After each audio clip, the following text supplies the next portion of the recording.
Welcome to Process to Profitability, a podcast all about the tools and strategies you need to serve your clients and grow your small business, hosted by me, Samantha Mabe of Lemon and the Sea.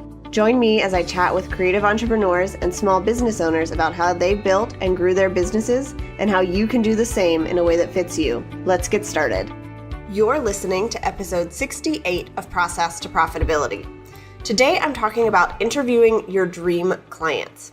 If you have never heard of a dream client interview or you've never done one before, it may seem like a weird idea, but it is a great way to interview people who you want to work with and get an idea of what it is that they're looking for.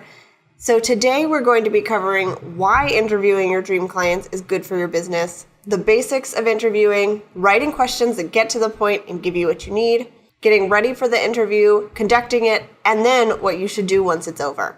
This is a topic that I have talked about on other podcasts as a guest when I talk about creating a business that serves your clients well. Dream client interviews are a great way to get information about the people that you want to work with so that you can really create products and services and copy that resonates with the people you are aiming to work with. Not only is this good for your business because it means that you're attracting the right people and you're bringing in the people you want to work with and making more money, but it's also good for your clients because you are giving them what they want in your service and not just guessing and hoping that it resonates and works for them. I conducted my first dream client interviews earlier this year, and while it was intimidating at first, it gave me a lot of great information that I have used in many different ways since. So today I'm going to walk you through a lot of how this is done, and make sure you check out the show notes for this episode if you want to really read through all of this and don't want to have to take notes. Let's get started with talking about why conducting dream client interviews like this can help your business. For most of us, we have heard of people talking with their dream clients, and you need to know who they are. You might have an avatar or a profile that you're using, but if you are just making all of that up in your head, you're not really sure if it's actually what the person that you are trying to reach is looking for. We can't read people's minds, and if you are not your dream client, then you can't be totally sure of what they need. So this type of interview gives you information about the dream clients that you want to work with. And why is that important? For a number of reasons. First, it gives you their words to use in your copy. So you can use this in your Instagram posts, on your website, your other social media. It can give you ideas for blog posts and podcast episodes because you know what they're struggling with and exactly how they would state what they need, the struggles that they're having, the benefits that they're looking for. And the more you can speak to them in their language, the more it's going to resonate. Not because you're saying something that isn't true, but because you're using the words that they are looking for when they are looking to hire somebody with your expertise. You can also better speak to their concerns. If somebody is telling you in an interview and you know that they are a dream client of yours and they are telling you what they're struggling with, you know that your other clients probably are as well. And so you can address these concerns, whether they are about what it is you offer in your service or how involved they need to be, how long it's going to take, or even if it's talking about concerns with the industry in general. When I talked to people for my dream client interviews, I heard a lot of people talking about designers who would take their money and then disappear on them. They wouldn't hear from them via email, they wouldn't be able to get copies of their designs, and they never knew what was going on. So I knew that when I designed my service and when I talked about it on my website and when I talked to people for interview calls to potentially work together, this was something I was going to need to address. I needed to give them a way that they could be confident that I was going to stay in touch with them. And while I was already doing that in my business, it reinforced that this was important, and it reminded me that this was something that I needed to talk about on my website. So I send my current clients an email every Friday with updates about what I've been doing or just checking in with them, maybe telling them what they need to be working on for the next week so that they never have to feel like I'm just going to disappear and not get back with them. I mention this on my website. I mention this in my guides that I send to people because this addresses one of the big concerns that people have with working with a designer like myself. Another benefit to the interviews of this type is that you can think of new services that are missing in your industry. When we get to the question section of this, I'm going to give you guys a question that I asked, but it gives you really great insight into what people would look for and pay for in your industry that you might not have thought about. A lot of times we are so caught up in what we're doing and what everybody else has been doing and what the industry standard is that we don't think outside of the box. And it's not because we don't want to serve our clients, but it's because if we never see that there's a hole, we're not going to know that we can be the person to fill it. So asking them about the types of services that they need and what they're looking for is a great way to fill those holes and to create something that people actually want to buy, which in the end leads you to make more money and serve your clients better because you're giving them more of what they need. You can also use these to get feedback on your ideas before launching something. When I conducted my dream client interviews, I was working on the strategic design roadmap, and this was how I was going to lay out my process for designing websites. I already had some idea of what I wanted to do. I had talked to a couple of people and brainstormed things, but I knew that until I talked to people who were actually in the process or had gone through a website design or were looking to have one done soon, I wouldn't know exactly what they were looking for. So by conducting a dream client interview and telling them a little bit about what I was thinking, I could get their feedback on what they thought made a lot of sense, what didn't make sense, what they'd want to see more of, what they didn't want to see, so that not only could I talk about it in the copy of my website and market it to people in the right way, but I could also change the process that I was designing before I even launched it to make sure that it would work for the clients I wanted to work with. So if you're convinced that you need to conduct some dream client interviews, I want to make that easy for you. It can be intimidating to get on the phone with people or on a video call and ask them these questions because a lot of times the dream clients that you want to work with are not people that you are already working with. I found that a lot of people do these when they are creating a new service or product or they want to up-level their business. And so these might not be the people that you find easy to reach out to. It might be a little bit scary. So here are the basics. I always suggest interviewing 3 to 5 people. This is going to give you a good idea of what is kind of a one-off answer that one person might like and what is something that is actually what your dream clients are looking for. You should keep them around 20 minutes. And a good way to do that is to have 8 to 10 questions and a really short intro at the beginning. And then use a scheduling software like Acuity to make it easy for people to schedule a time that works for your schedule and for theirs, and send them automatic reminders, which is awesome. And then, if possible, you should record the call so that you don't have to take notes while you are doing the interview, but you can write them down later. I use Zoom for this, and it's really great because I can see them on video, I can record the audio and the video, and we can have a conversation. So those are the basics of conducting a dream client interview. And the first step that you need to take is to choose the right people. The best way to do this is to choose people you know or already have a connection with. For example, when I conducted my own dream client interviews, I chose people who I had either worked with before in the past or who I had networked with and built a friendship with.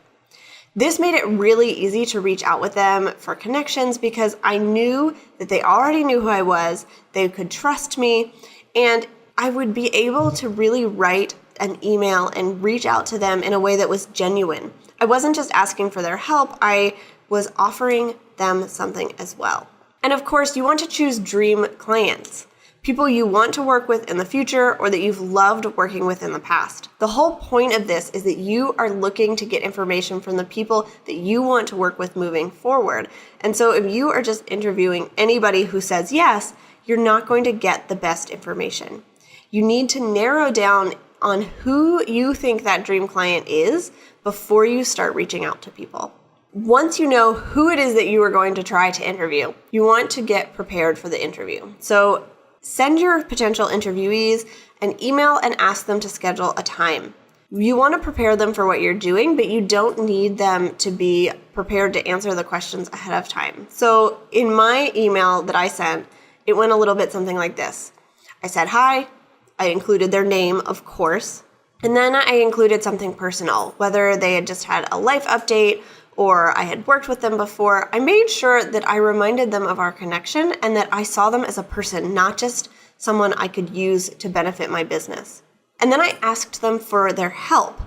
So what I said was, I know you're busy and I would love to have your help on something. Basically, I was giving them an out if they were really too busy, but I was letting them know that I needed something from them, and I appreciated that it was going to be something that they needed to give their time for. And then I explained what I was doing. So I said, I'm currently transitioning my service from overall graphic design to just website design, and I want to make sure that I'm creating a service and a process that is really helpful for my ideal clients.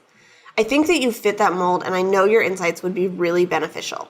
Basically, I said, I am doing this thing in my business, and I'd love to get your insights so that I can make it better for the people I want to work with. I wasn't saying that this is a sales call or I want to pitch you my service. I'm basically asking for help as I work on my business. This was really beneficial for me because I work with other entrepreneurs.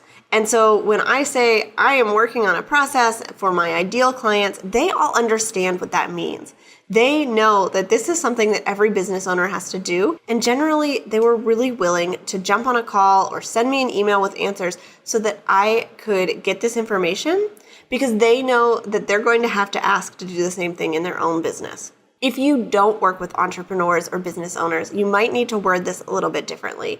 You can say, I'm currently updating the way that I shoot weddings, and I wanted to talk to some people who had recently hired a wedding photographer or had recently gotten married to talk to them about what they liked and didn't like.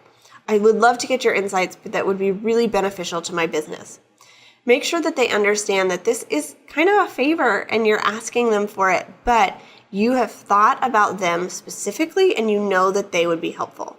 Then explain what you need from them. So I said, I'd love to jump on a Zoom call with you for 20 minutes and ask you some questions about your business and the things you're struggling with. I was very specific. I said, this is how we're going to conduct the interview. This is how long it's going to be. This is what I'm going to do. That's a great way to do this because then they know exactly what to expect and how much time to plan for and whether or not they think they can fit it into their schedule. Do you know what your dream clients see when they come to your website? The only way to figure out how your dream clients are using your website and what makes them leave is to ask them. I've created a special UX test guide that you can get at lemonandthesea.com/UX test. Inside, you'll learn how to structure a user experience test to get the best results, 18 questions to help you really see your website through their eyes, and my favorite way to find dream clients to help you. You need to look at every stage of your client's journey, from landing on your website to completing the final goal through their eyes, so that you know what to change right now to start converting more visitors into clients. Get the guide at lemonandthesea.com/UX test. Next, you want to give them a way to schedule it. So I said, if you're willing to chat with me and answer some questions, you can find a time that fits your schedule here. And I gave them a link to my Acuity scheduling calendar for a 20-minute slot that would give us time to conduct this interview. This way, we didn't have to email back and forth about whether or not they were willing to help or about scheduling a time. They could decide that on their own and then jump into a schedule right there and then wrap it up. So I said, if there's any way I can support you, just let me know and I'd love to help. Even if somebody said that they couldn't do the interview, I really wanted to help them because I knew that these were people that I had already connected with and I was wanting to work with potentially in the future or collaborate with. And so it was a great way to wrap that up and just offer my support for their own business because I was asking for it in mine. Again, you can check out the show notes to get that exact template and what I said. Feel free to copy it or make changes as needed, but you can find that on the website. Once you have a couple of people lined up, what you're going to need to do is write the questions so that when you jump on the call with them, you have them in front of you. And it makes it really short and simple. Use no more than 10 questions. Really, you should try to stick around 8 so that you can really hone in on that 20-minute timeline that you gave people. And what you're going to want to do is ask the same thing in different ways to get more information. Your biggest goal here is to learn about your dream client's pain points and struggles and the things that you are thinking that they want so that you can see if that's really on the right track or if you need to change what you're thinking. These were the questions that I used in my own interviews. There are 10 of them. And while I was conducting the interview, what I would do is go through these questions, and if something felt like it didn't fit or if I needed to reword something, I would. But these were the questions that I used. Number 1, how do you feel about your website? Number 2, do you feel your website design is holding you back? So those two are very similar, right? I'm asking how do they feel about their website? Do they like it? Do they not like it? And then I'm asking how it's holding them back. So if they don't like it, can you be so specific about what isn't working? Number 3, what made you decide to work with a designer for your website? This I asked if I knew somebody had previously worked with a website designer for their business, and this gave me insight into why it was that they chose to hire somebody to help them. Number 4, what is the biggest challenge you face when it comes to your website? Number 5, do you feel like your website is doing its job? Again, these are pretty simple, but it gives me a little bit of a different insight into things based on their answers. And if I felt like they had answered the question number 5 while we talked about question number 4, then I would skip that and go on to number 6. What type of website design service do you wish existed? This was a really helpful question for me because I got some great answers. Some of them I added to my process. Some of them was not something that I wanted to offer, but by getting this insight, I was able to make informed decisions based on what the people I wanted to work with actually wanted. Then, number 7, what would you expect to be included in a website design and strategy? Because this is specifically what I was working on, design and strategy, I wanted to get people's insights into what they would expect when they saw that on someone's website. Would they be looking for design and coding and development? Would they be looking for analytics? What kind of information would they want to get so that I could fulfill that when I said that this is what I was offering? Number 8, how involved in the website design process do you want to be? This was another important one for me specifically because I had always marketed my process as something that my clients would work alongside of me with. But as I was transitioning into a higher end process, I wanted to see if the people who would hire that type of designer actually wanted to see things come together step by step, or if they wanted to be a little bit more hands-off and just approve things at specific intervals along the way. Then question number 9, what are your future goals and what type of support might you need? This was just giving me insight into ways that I could add to my packages or create retainers for people so that I could continue to support them on their website. And number 10 was one that I actually added while I was doing the interviews. And that was, what would you want to see in a design portfolio to give you confidence in hiring someone? I added this question because it came up in one of the very first interviews that I did, and I wanted to get other people's answers as far as what was it that I should put on my website so that people would have confidence that I could do the job that I was saying I could do. That one gave me a lot of insight into how to lay out my portfolio, what information needed to be included, what types of projects I should be going after. And it was a great way to get more information and give them just kind of an easy question.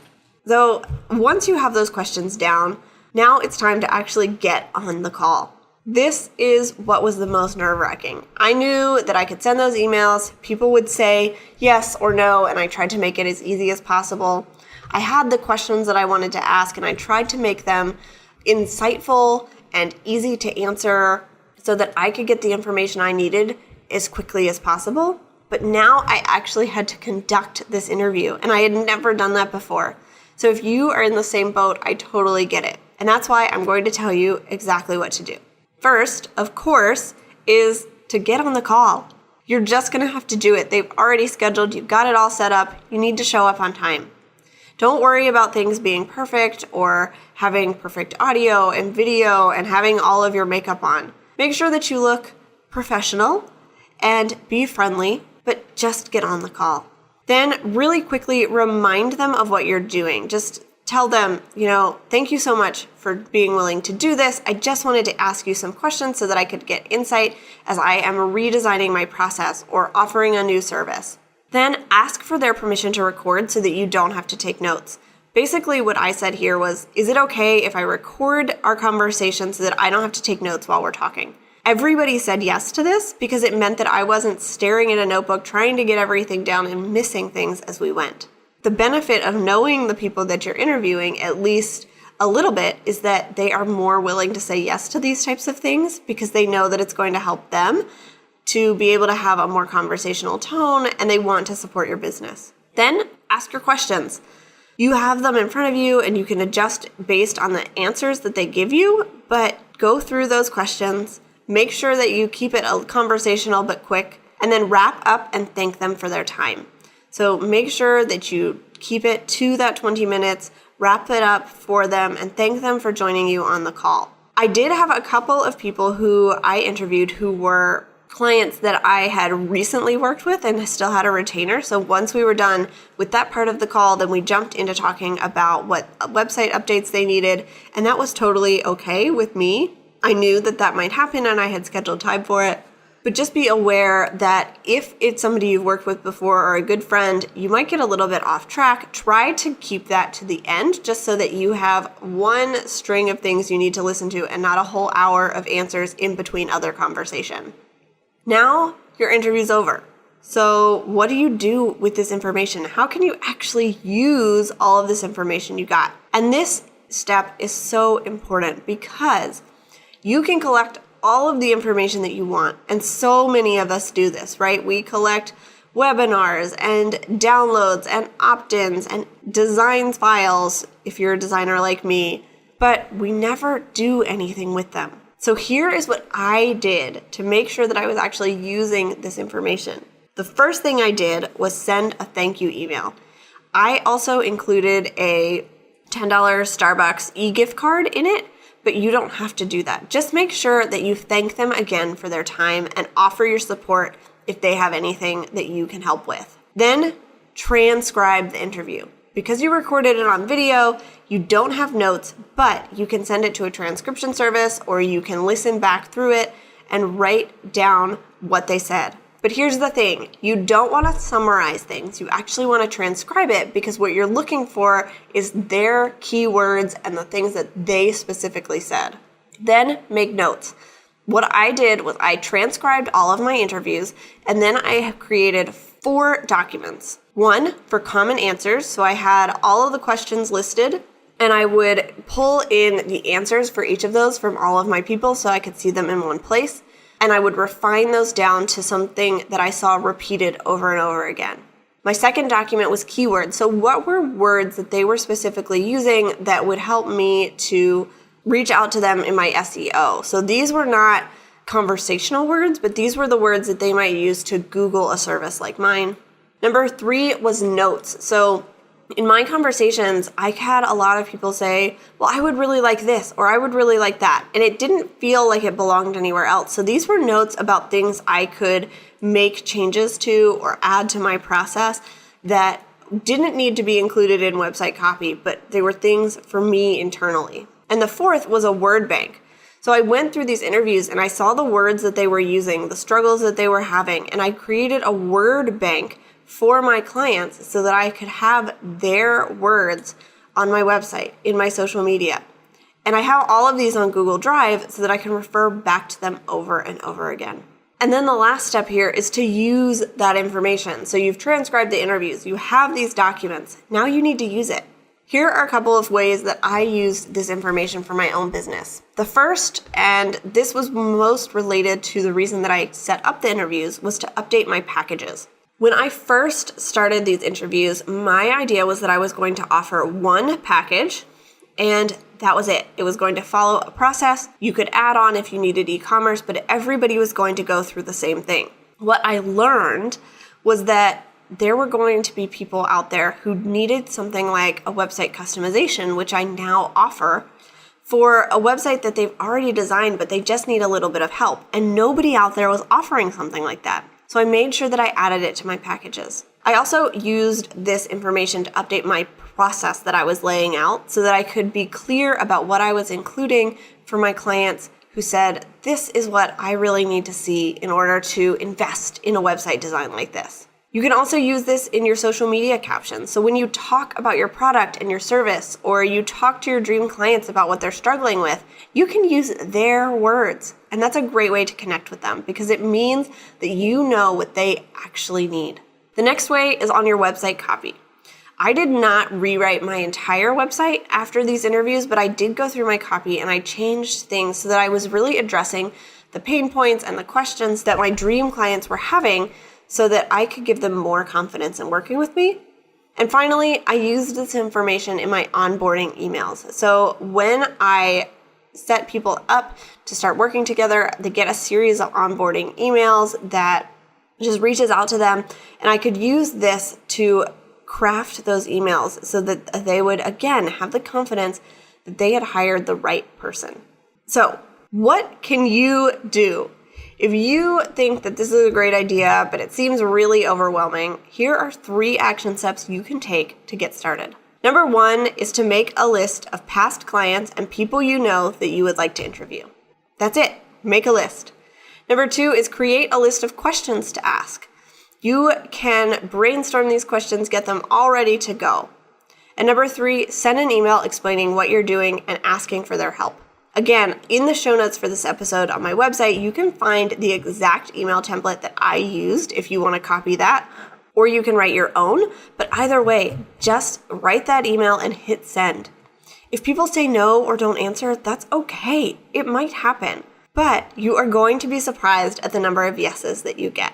I hope that this helped, and I hope that as you go about conducting these interviews with your dream clients, you can get some insight into your business so that you can continue to serve them well as your business grows. If you liked this episode, I would love it if you would share it on Instagram and tag me at Lemon in the Sea, or leave us a review and a rating on iTunes. It really helps people to find the show and get better guests so that we can talk about the topics that you are concerned about in your own business.